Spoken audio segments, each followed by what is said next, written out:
are going to chwarae game. We are going to play a game. The game we're going to play is Pasio Penso, and we love this game. So, quick recap of the rules, okay? We're going to focus on the question, beth wyt ti'n hoffi wneud? What do we like to do, okay? How do I answer beth wyt ti'n hoffi wneud? Amelia? Dwi'n hoffi. Dwi'n hoffi. So there's lots of different things that we can dwi'n hoffi that we like. So it's funny if you can tell me something that you like to do. Alex? Dwi'n hoffi redeg. Redeg. Jackson? Dwi'n hoffi chwarae ffwtbol. Chwarae. Pêl-droed. Da iawn. Miley? Dwi'n hoffi canu. Dwi'n hoffi canu. Amelia? Dwi'n hoffi dansio. Dwi'n hoffi dansio. Orange James dance. Oh, an extension there as well. So we can use gyda and achos to make those sentences even better, okay? I am going to pass your pencil to the un person, to the first person, to number one. They are then going to answer the question and pass it straight on to Jackson. Okay, so they're going to start with it. They're going to pass it on to Jackson and you're going to pass it on to Fionn. Okay?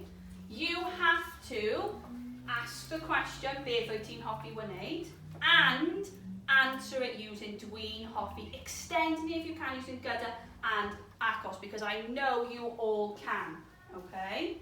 And my biggest thing, dim cheating. No cheating. I want to hear Grandel, the question and the answer. So we got team A and team B. So I'm going to place my bet on which one is going to be the winner, okay? Are we ready?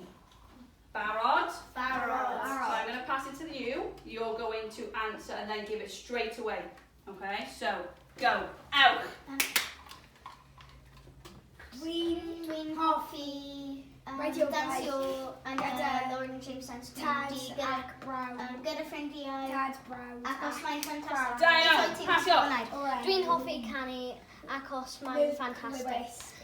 Beth wyt ti'n hoffi wneud? Redeg.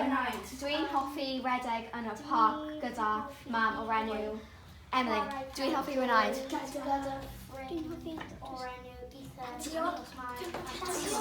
Da iawn. Dansio Dwi'n hoffi Droed. Da iawn. Oh, Jenny, team A. Yay! Do you want to keep going? Finish it off? Alex asking then. Beth wyt ti'n hoffi wneud. Dwi'n chwech pêl-droed. Dwi'n hoffi Dwi'n hoffi chwarae chwarae pêl-droed gyda dad. gyda tad. Gyda tad o'r enw Richard.